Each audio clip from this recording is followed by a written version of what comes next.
आदरणीय पवार साहेबांची स्वाभिमान सभा ही उद्याच्या दिवशी म्हणजे 25 तारखेला संध्याकाळी 4 वाजता दसरा चौकामध्ये होणार आहे। खरं तर पवार साहेबांना आम्ही सर्वजण विनंती करत होतो की सप्टेंबर महिन्यामध्ये ही सभा घेऊया, पण साहेबांचं आणि कोल्हापूरचं एक वेगळं प्रेम आहे, रक्ताचं नातं आहे आणि त्याच्याच बरोबर पवार साहेबांनी स्पष्टपणे सांगितलं होतं की आपल्याला दसरा चौकामध्येच ही सभा घ्यायची। त्यामागे एक फार मोठं कारण आहे। छत्रपती शाहू महाराजांचा विचार आदरणीय पवार साहेब असेल, आम्ही सर्वजण हे आत्मसात करून त्याच्यावर काम करत असतो। शिवशाहू फुले आंबेडकरांच्या विचारांवर आम्ही काम करत असतो। म्हणून उद्याच्या दिवशी आदरणीय पवार साहेबांनी ठिकाण एकदम पवित्र आणि विचाराने पावन झालेलं निवडलेलं आहे। इथं असणारे सर्व पदाधिकारी, जिल्हा अध्यक्ष असतील, सर्व तालुक्यांचे प्रमुख असतील, जिल्ह्याचे बी पाटील असतील, तसंच युवकचे रोहित असतील, आम्ही सर्व प्रदेशचे कार्यकर्ते व पदाधिकारी मिळून लोकांची चर्चा करत आहोत। पण उद्याचं नियोजन खूप सुंदर झालेलं आहे आणि त्याचं सर्व श्रेय या जिल्ह्याच्या पदाधिकाऱ्यांना जातं। खरं तर ज्या ज्या तालुक्यामध्ये आम्ही सर्वजण गेलो, कार्यकर्त्यांशी संवाद साधला, तिथं असणाऱ्या कार्यकर्त्यांचा खूप चांगला प्रतिसाद मिळत आहे आणि उद्या कदाचित जागा कमी पडेल अशी परिस्थिती होऊ शकते असं आम्हा सर्वांना वाटतं। सर्व लोक स्वतःहून स्वतःच्या गाडीली स्वतःच्या खर्चाने आदरणीय पवार साहेबांचे 4 शब्द ऐकण्यासाठी येतील आणि सुंदर अशी सभा उद्या होईल असा विश्वास आम्हा सर्वांना वाटतो।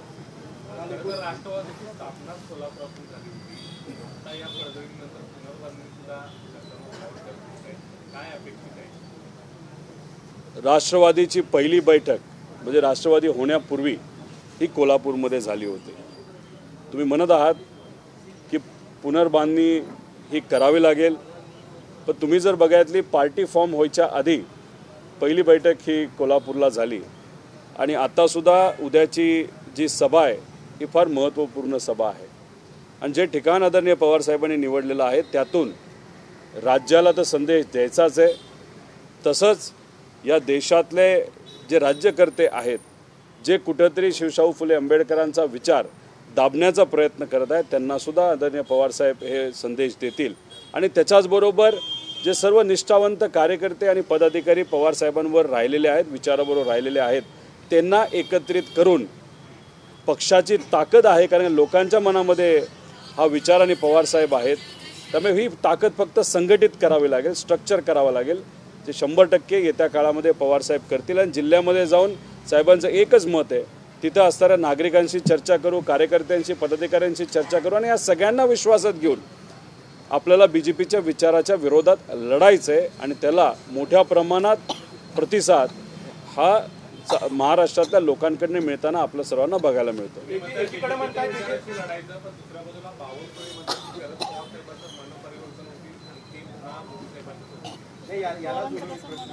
काही वेळापूर्वी संजय काका पाटील यांनी हा उल्लेख केला आहे की जयंत पाटील लवकरच भाजपमध्ये। हे बघा, कोण काय उल्लेख करतं ह्याच्याकडे किती आपण सर्वांनी लक्ष द्यायचं आहे। बावनकुळे साहेब हे भाजपचे राज्याचे प्रमुख आहेत, ते तर प्रयत्न करणार ना की त्यांची पार्टी कुठेतरी ताकदवान झाली पाहिजे। ज्या पद्धतीने मराठी अस्मिता जपणारा शिवसेना पक्ष त्यांनी फोडला, विकासाचं धोरण घेऊन काम करणारी राष्ट्रवादी फोडली, त्याच्यावरनं एकच सिद्ध होतं की भाजपला स्वतःच्या कार्यकर्त्यांवर आणि पदाधिकाऱ्यांवर विश्वास राहिला नाही। म्हणून इतर नेते आणि पदाधिकारी दुसऱ्या पक्षातून भाजपमध्ये ते इम्पोर्ट करत आहेत आणि मग अशी परिस्थिती असताना बावनकुळे साहेबांना वाटेलच ना की इतर मोठे नेते आले पाहिजे आणि साहेब आल्याशिवाय कदाचित त्यांनी जे काय विचारात घेतलेलं ते सिद्ध होणार नाही। पण ते विसरून गेलेले आहेत की साहेब हे महाराष्ट्राचा विचार जपणारे एक कार्यकर्ते आहेत. 60 वर्षाचा त्यांचा अनुभव आहे आणि या 60 वर्षामध्ये कुठेही भाजपच्या बाजूला आदरणीय पवारसाहेब गेलेले नाहीत, झुकलेले नाहीत आणि कुठल्याही परिस्थितीमध्ये पवारसाहेब हे दिल्लीसमोर झुकणार नाही. त्यामुळे बावनकुळे साहेबांनी कितीही प्रयत्न केला तरी तो प्रयत्न व्यर्थच राहील. त्याच्यापेक्षा संघटनेकडे त्यांनी लक्ष द्यावं असं मला वाटतं. आणि राहिला प्रश्न जे कुठले लोकल नेते सांगलीचे आहेत, खरं तर आजपर्यंत त्यांनी लोकांच्या हिताचे किती प्रश्न मांडले हे मला माहीत नाही, पण सांगलीचं समीकरण बघून वाद निर्माण करण्याचा प्रयत्न हे करत आहेत असं मला वाटतं. त्यामुळे त्यांच्या वक्तव्याकडे खूप लक्ष देऊन चालणार नाही. आदरणीय जयंतराव पाटील साहेब पवारसाहेबांबरोबर पहिल्या दिवसापासून आहेत आणि शेवट पण राहतील असा विश्वास आमच्या सगळ्या कार्यकर्त्यांमध्ये आहे. शिवसेनेतील कुठली पक्षातील आहे तर राष्ट्रवादीतील कुठली पक्षाबरोबर कुटुंबातील आहे, याच्याकडे कसं बघताय? पवारसाहेबांचं कुटुंब काय हे तुम्हाला सांगतो. पवारसाहेबांच्या कुटुंबामध्ये पवार येतातच, पण पवारसाहेब जेव्हा म्हणतात की उद्यापासून मी लोकात जाणार, त्या म्हणण्याचा अर्थ एकच आहे की पवारसाहेबांचं कुटुंब राष्ट्रवादी हा पक्ष आहे आणि महाराष्ट्र हा पुरं राज्य हे पवारसाहेबांचं कुटुंब आहे. त्यामुळे कुटुंब फुटलं, पक्ष फुटला याच्यापेक्षा विचाराला आज कुठंतरी अडचण येण्याची शक्यता असल्यामुळे पवारसाहेब या वयामध्ये सुद्धा विचार टिकवण्यासाठी, जपण्यासाठी, आज लढण्यासाठी तयार आहेत आणि त्यांना ताकद देण्यासाठी हे सर्व पदाधिकारी पवारसाहेबांबरोबर आहेत.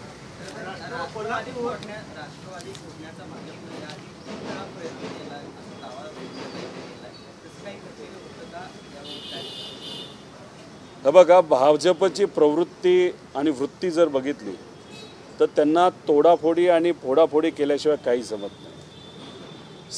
समाजामध्ये वाद निर्माण कोण करतं, कुठला पक्ष करतो, तो भाजपचं नाव एक नंबरला असतं. तसंच कुठले पक्ष त्यांनी फोडलेत आजपर्यंत बघितलं तर मध्य प्रदेशपासून कर्नाटकापर्यंत सगळीकडे नाव फक्त भाजपचंच येतं.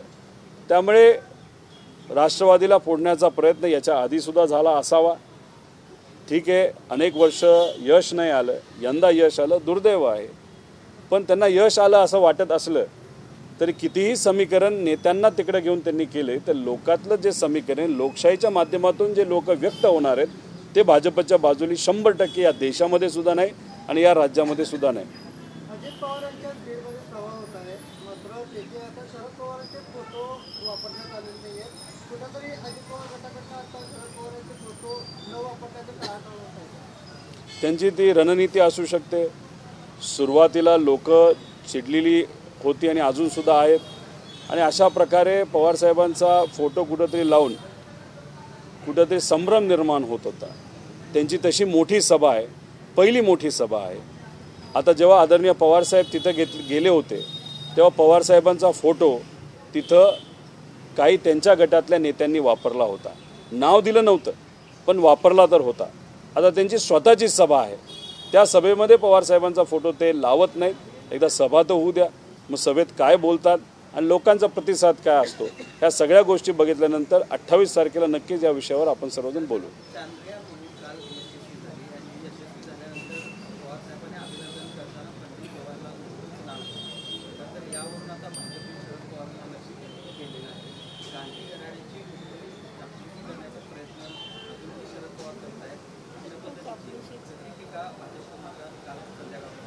हे बघा, इस्रो ही जी संस्था आहे ती काय राजकीय संस्था नाही. या संस्थेसाठी अनेक पंतप्रधानांनी ताकद दिलेली आहे.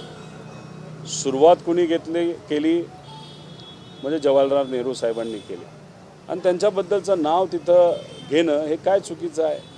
खरं तर यश आपण सर्वांनी जर बघितलं याला खऱ्या अर्थाने कुणी आणलं असेल तर तिथं असणाऱ्या सायंटिस्टनी आणलं. आणि चंद्रावर यान एखादं पाठवायचं असेल तर 7-8 वर्षामध्ये गोष्टी होत नसतात. त्याला 30-40 वर्षाचा परिश्रम असतं.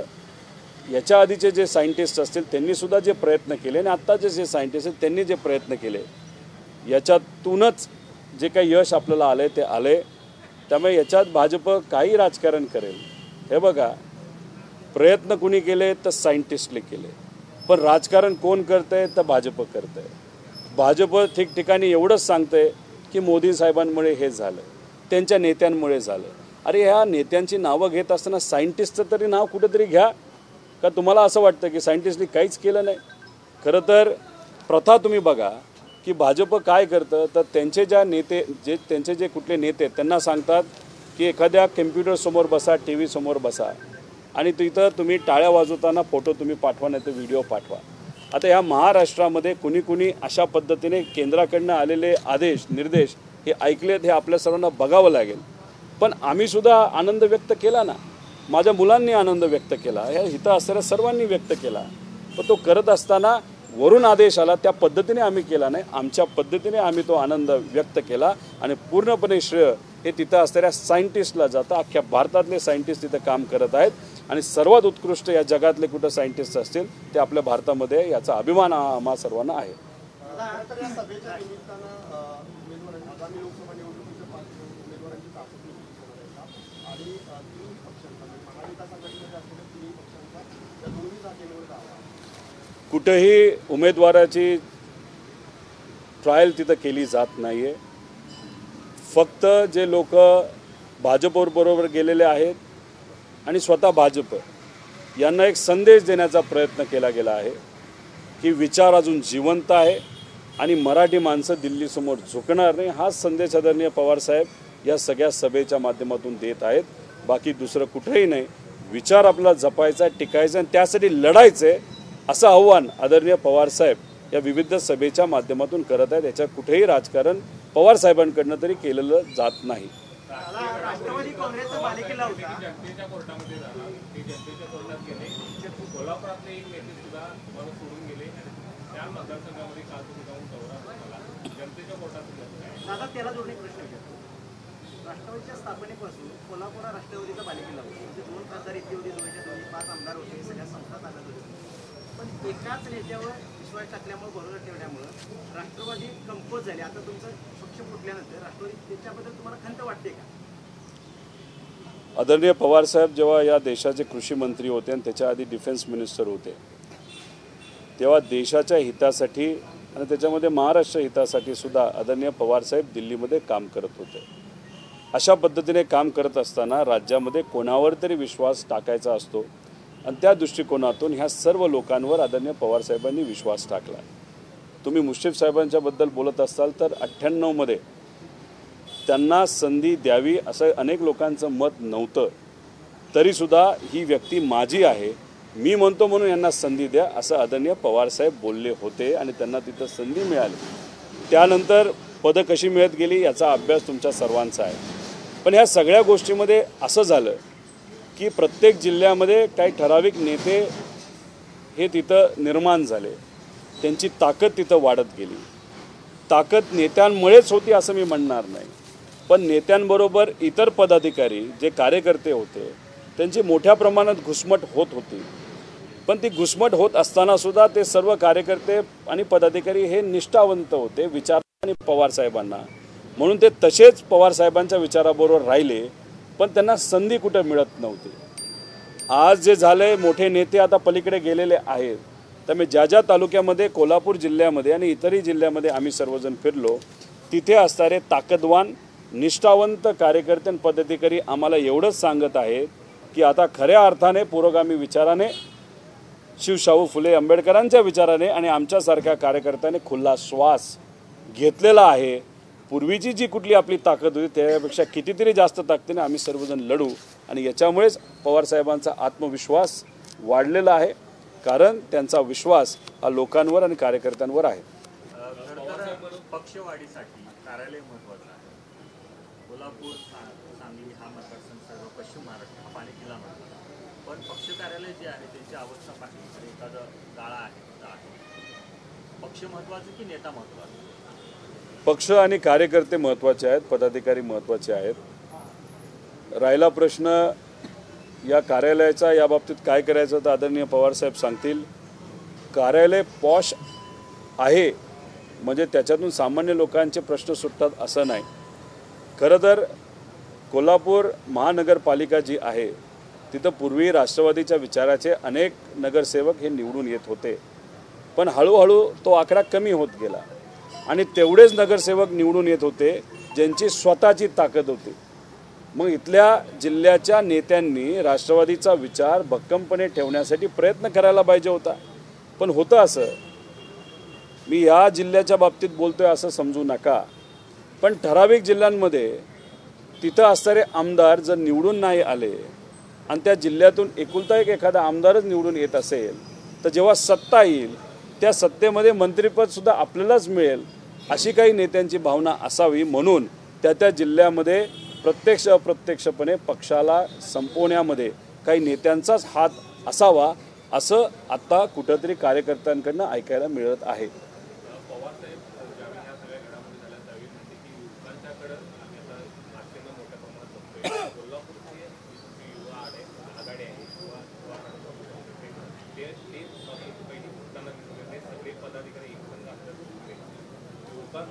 एक संघ म्हणजे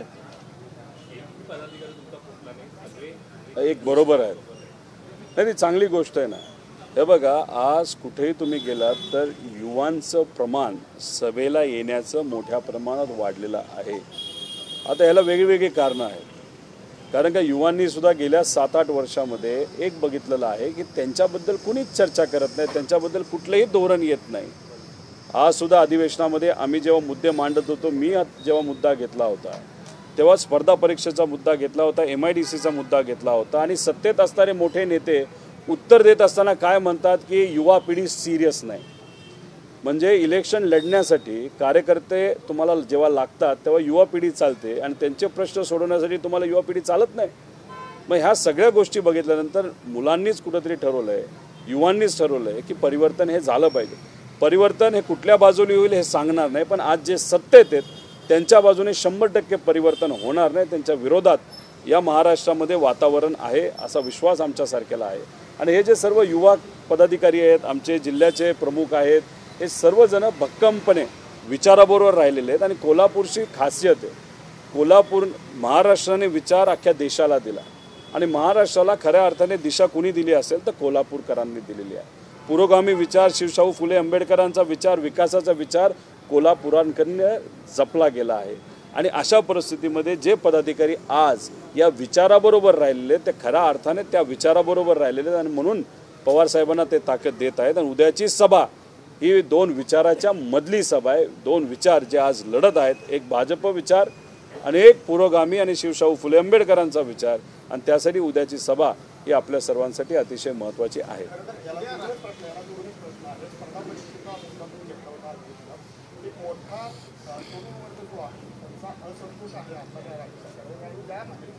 सर्वाधिक संख्या जी आहे ती शिक्षक भरती जी अभियोग्यता भरती गेल्या अनेक वर्षांपासून शिक्षक भरती. हे बघा, याच्यामध्ये 2 गोष्टी आहेत. प्राध्यापक भरतीमध्ये करप्शन मोठ्या प्रमाणात होतं आहे.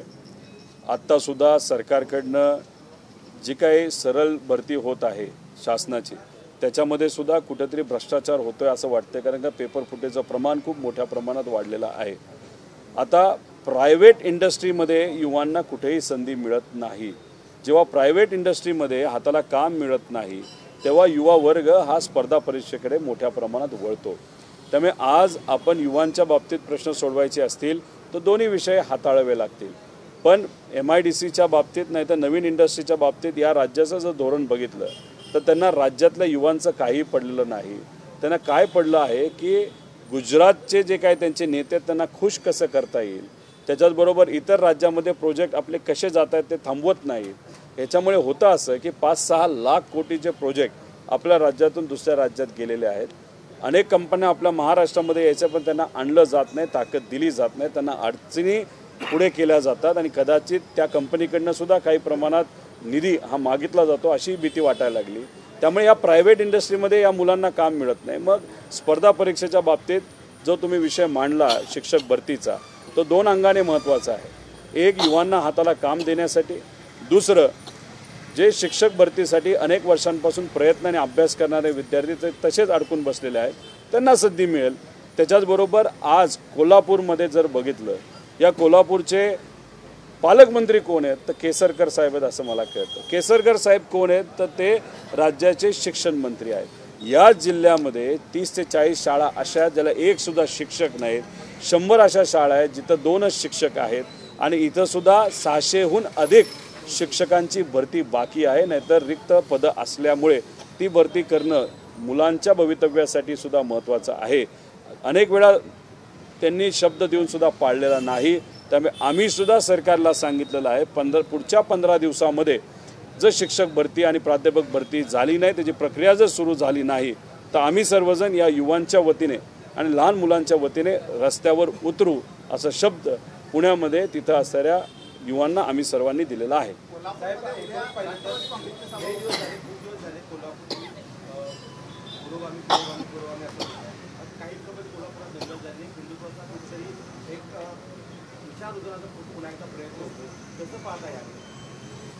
मी तर उलट म्हणेल की कोल्हापूरकरांचं मी स्वागत करतो. एक खूप विचित्र प्रयत्न कोल्हापूरमध्ये होत होता. काय प्रयत्न केला जात होता तर बाहेरून काही लोक आणली गेली होती. त्या मुलांची वय जर तुम्ही बघितली तर 15-16च्या आसपासची वय असतील. बाहेरून कुठून आली, कुणी पाठवली याचा अभ्यास आपण सर्वांनी करायची जरूरत आहे, पण ते इथली नव्हती. आता पोलिसांना एखादी दंगल जर उद्या होणार असेल, 4 दिवसानंतर होणार आहे, त्याचा अंदाज आदल्या दिवशीच आणि काही दिवसांपूर्वी येत असतो. अशा परिस्थितीमध्ये सुद्धा पोलीस प्रशासनाने कुणीही त्या बाबतीतली दक्षता घेतली नाही. एखादा SP नाहीतर समजा DIG असेल तर तिथं जेव्हा वातावरण तणावाचं असतं, जिथं काही लोक एकत्रित येतात आणि दंगल होण्याचं जेव्हा चिन्ह दिसायला लागतात, तिथं मोठे अधिकारी उपस्थित राहणं महत्त्वाचं असतं.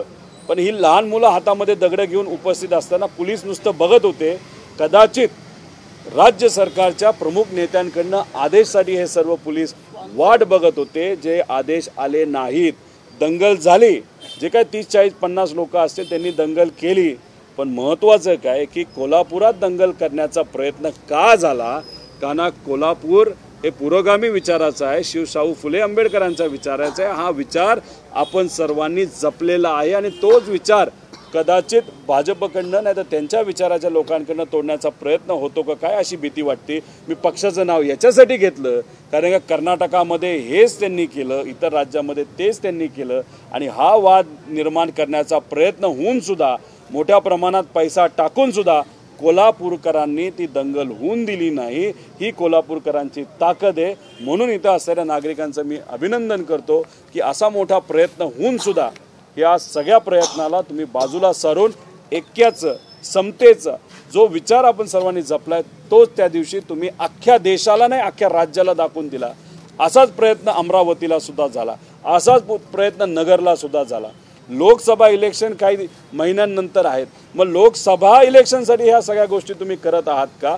बाकी राज्यामध्ये हे होईल पण महाराष्ट्रामध्ये हे होणार नाही. महाराष्ट्रातली जनता हुशार आहे, महाराष्ट्रातल्या जनतेमध्ये विचार आहेत. म्हणून कितीही भाजपने प्रयत्न केले, भोंग्याच्या बाबतीत सुद्धा त्यांनी तो प्रयत्न केला, पण तो यशस्वी होताना या महाराष्ट्रामध्ये दिसत नाही. त्यामुळे हाच विचार जो या विचाराच्या विरोधात आहे, पुरोगामी विचार जो आपल्या सर्वांचा, तोच आपल्या सर्वांना जपायचा आहे.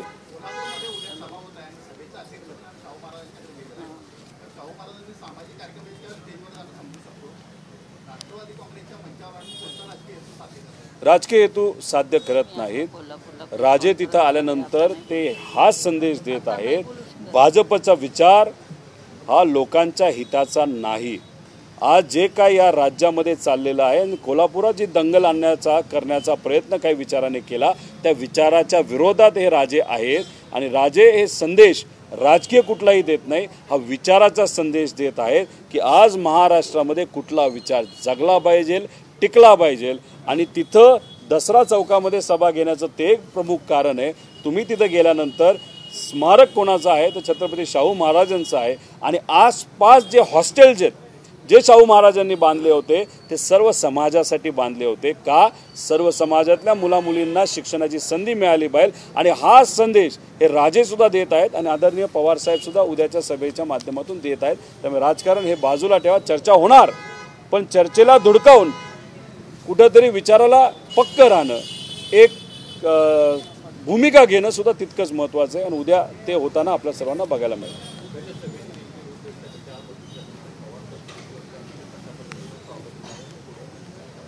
माझ्या अंदाजाने 4 वाजता ही सभा सुरू होईल. पवारसाहेब वेळेचे पक्के आहेत. मान खटाव या भागामध्ये पवारसाहेब दुपारच्या वेळेस आहे. आम्ही सर्वजण तिथं असूच, कारण का इथलं नियोजन हे सर्व पदाधिकारी जे जिल्ह्याचे ते करत आहेत. आम्ही फक्त कुठंतरी लोकांशी बोलण्यासाठी इथं आलेलो आहे आणि पवारसाहेबांबरोबर आम्ही सर्वजण येऊ. 4 वाजता ती सभा तिथं सुरू होईल. आम्ही साहेबांना विनंती करत आहोत की बोलत असताना ठराविक लोकच बोलावे, कारण का पवारसाहेबांना ऐकण्यासाठी तिथं लाख हजारोच्या संख्येने लोक येणार आहेत. ठराविक पदाधिकारी जे जिल्ह्याचे ते बोलतील, त्याचबरोबर जे राज्याचे पदाधिकारी आहेत, जयंतराव पाटील साहेब असतील आणि जे सर्व नेते असतील ते बोलतील आणि मग शेवट पवारसाहेब तिथं आपल्या सर्वांना संबोधित करतील. दादा, खरं तर बारामती हा पवारांचा बालेकिल्ला, मात्र अजित पवारांनी उपमुख्यमंत्री पदाची शपथ घेतल्यापासून अजून एकदाही तिथं बारामतीमध्ये आलेले नाही आहेत. बारामतीकरांना भेटायचं काय बघा काय तो त्यांचा विषय आहे. 26 तारखेला ते जाणार आहेत असं आम्हाला कळतंय, पण शेवटी ते तिथले लोकप्रतिनिधी आहेत. त्या मतदारसंघामध्ये काय करायचं, कशी सभा घ्यायची, कसा सत्कार करून घ्यायचा हा त्यांचा विषय आहे. त्यामुळे 26ला ते तिथे येतील आणि 27ला ते बीडला असतील असं आम्हाला कळतं. बीडची सभा जास्त महत्त्वाची आहे, कारण का तिथं ते काय बोलतात, विकासाचं कुठलं धोरण मांडत आहेत, या सगळ्या गोष्टीकडे आपल्याला लक्ष द्यावं लागेल. कारण विकास करत असताना आता तुम्ही कोल्हापूरच्या बाबतीत सुद्धा बघा ना, कोल्हापूरची MIDC मोठी आहे, पण कोल्हापूरच्या MIDCतल्या काही इंडस्ट्रीतल्या लोकांचं मला फोन आले, आधीसुद्धा आले होते. त्यांची कंप्लेन तिथं आहे की काही लोकल नेते आणि त्यांचे कार्यकर्ते, त्यांचे नातेवाईक तिथं असणाऱ्या इंडस्ट्रीतल्या लोकांना त्रास देत आहेत. मग ते लोक आम्हाला बोलतात की आम्हाला इंडस्ट्री वाढवायची, दुसरं एखादं ठिकाण सांगा. मी बोलतो कोल्हापूरच्या मुलांना संधी देण्यासाठी तुम्ही कोल्हापूरमध्ये इंडस्ट्री परत एक्सपॅन्ड का करत नाही. पण ते म्हणतात की आम्हाला लोकलच इतका त्रास आहे, इतका हस्तक्षेप आहे, त्यामुळे आम्हाला इथं एक्सपॅन्शन करायला भीती वाटते. आम्ही प्रयत्न करतोय त्यांना सांगायला, मग ही भीती का वाटते याचाही कुठेतरी अभ्यास आपल्या सर्वांना करावा लागेल. ह्या ज्या इंडस्ट्री येत नाहीत त्या काय येत नाही याचाही अभ्यास आपल्याला करावा लागेल.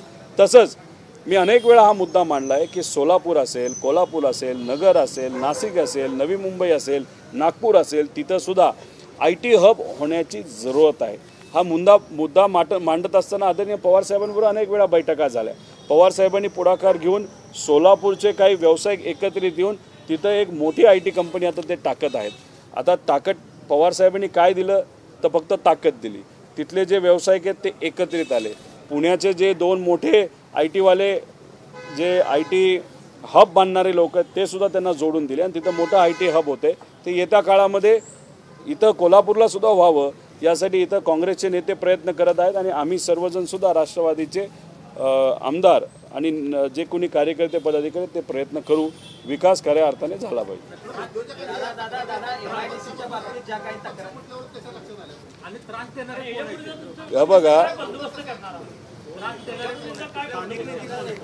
हे बघा कदाचित काही प्रमाणात आमचंही चुकत होतं. आता मी तर आमदार आहे, मी तर एक कार्यकर्ता, मी कुठला पदाधिकारी नाही. जेव्हा काही इंडस्ट्रीचे लोक आम्हाला सांगायचे तेव्हा काही नेत्यांशी आम्ही बोलायचो, पण ज्या नेत्यांशी आम्ही बोलायचो ते जिल्ह्याचेच नेते असायचे. त्यामुळे एक भूमिका एका बाजूली एकाची कळायची, दुसरी भूमिका ह्यांचीच कळत होती. तर क्लिअर कट पिक्चर येत नव्हतं. आता क्लिअर कट पिक्चर यायला लागले आणि सगळ्यात महत्त्वाचं काय लोक बोलायला लागले आणि लोक बोलल्यामुळे आता हे विषय सगळे आता कानी यायला लागलेत आणि आम्ही मुलींचं म्हणजे युवांचं प्रतिनिधित्व करणारे कार्यकर्ते आहोत. त्यांच्याकडनं सुद्धा ह्या जेव्हा गोष्टी कळायला लागल्या तेव्हा कुठं ना कुठंतरी भूमिका ही घ्यावी लागेल. तुमचं म्हणणं बरोबर आहे, पण ते कितीही बरोबर असलं तरी मी स्पष्टीकरण तिथं दिलेलं आहे. काही प्रमाणात आमचंही चुकत होतं, पण आता कुठंतरी त्या गोष्टीला हात घालत असताना मी माझ्या मतदारसंघामध्ये MIDC यावी यासाठी प्रयत्न करतो. त्यात राजकारण केलं जातं. पण MIDC आल्यानंतर तिथं कंपन्या कशा आणायच्या हे मला माहिती आहे, कारण मी सुद्धा व्यावसायिक क्षेत्रामध्ये काम करतो. व्यावसायिक क्षेत्राला काय अडचणी असतात ह्या सगळ्या गोष्टी आम्हाला माहिती आहेत. त्यामुळे युवांचे प्रश्न मांडत असताना उगाचच नुसतं फापट पसरा बोलून, कारण का अधिवेशनामध्ये सुद्धा जेव्हा मुख्यमंत्री साहेब बोलतात तेव्हा राजकीय भाषण करतात. या महाराष्ट्रासाठी त्या भाषणामध्ये काहीही नसतं. तिथं खऱ्या अर्थाने काय पॉलिसी काय, आता व्हाईट पेपर आणला उदय सामंत साहेबांनी. आता तो व्हाईट पेपर आणत असताना त्या व्हाईट पेपरमध्ये काहीच नव्हतं. त्यापेक्षा खऱ्या अर्थाने कोरा कागद दाखवला असतं तरी चाललं असतं. इंडस्ट्री महाराष्ट्रामध्ये यावी यासाठी कुठेही या सरकारकडनं प्रयत्न केले जात नाहीत, पण ते केले जावेत यासाठी आम्ही सर्वजण अधिवेशनामध्ये तर बोलतोच आहे, पण येत्या काळामध्ये सुद्धा त्यासाठी ठोक काय निर्णय आपल्याला घेता येतील यासाठी आम्ही सर्वजण प्रयत्नशील राहू.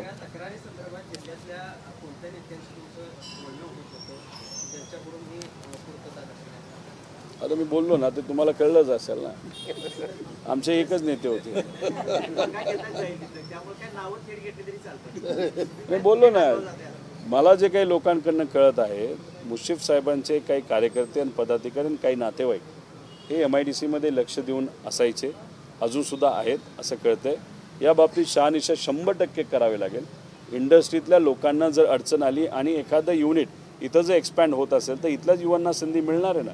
काही युवा आम्हाला भेटतात, तिथं गारगोटीचे युवा भेटले, तिथेही MIDC 400 एकराची ती प्रलंबित आहे, ती आपल्याला पूर्ण करावी लागेल. काय ते एखादं इन्व्हेस्टमेंट आणावे लागते, पण इन्व्हेस्टमेंट सहजपणे येत नाही, त्याला धोरण लागतं. ते धोरण बनवण्याची कुवत या सरकारकडे आहे असं आम्हाला वाटत नाही.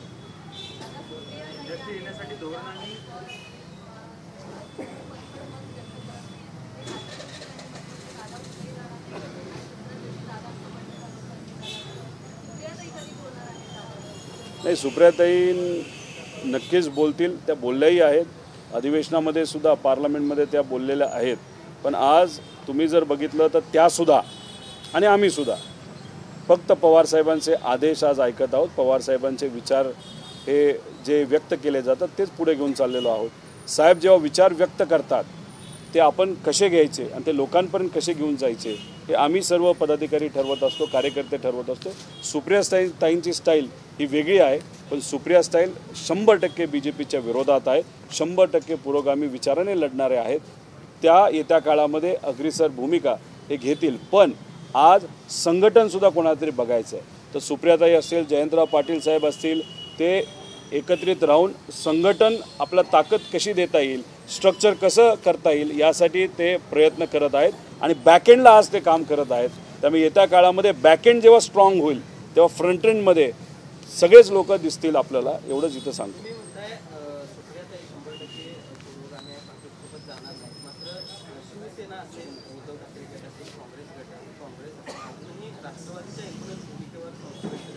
संशय कुठेही राहिलेला नाही. मधल्या काळामध्ये जी कुठली बैठक झाली त्याच्यामध्ये चर्चा नुसती वाढत गेली आणि त्या चर्चेला राज्यातले जे काँग्रेसचे आणि शिवसेनेचे म्हणजे उद्धव ठाकरे साहेबांचे गटाचे जे काही नेते होते ते 2-3 वक्तव्य देऊन गेले. पण त्यानंतर पवारसाहेबांनी भूमिका स्पष्ट केल्यानंतर लगेचच त्यांची भूमिकासुद्धा ही महाविकास आघाडीच्या बाजूली भक्कमपणे होताना आपण सर्वजण बघत आहोत. त्याच्याचबरोबर पवारसाहेब निर्णय घेत असताना काँग्रेसचे जे प्रमुख आहेत, जे दिल्लीत बसतात, ज्याच्यामध्ये राहुल गांधीजी असतील, सोनिया गांधी मॅडम असतील, त्याच्याचबरोबर उद्धव ठाकरे गटाचे जे प्रमुख आहे उद्धव ठाकरे साहेब, त्यांच्याशी रोज नाही तर दिवसाआड बोलतच असतात. त्यामुळे उगाचच भाजप मुद्दामून प्रयत्न करत आहे की कुठेतरी वाद आहे. अजिबात वाद नाही. विचाराला गद्दारी महाविकास आघाडीकडनं कुठेही होणार नाही असं आश्वासित आपल्या सर्वांना मी इथं करतो.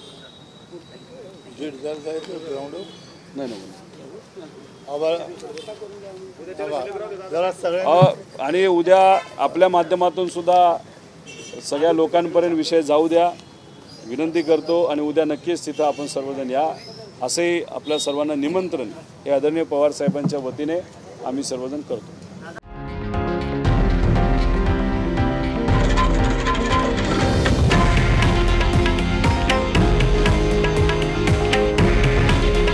हे आहे देशातील नंबर 1 न्यूज नेटवर्क आणि आपण पाहत आहात TV9 मराठी.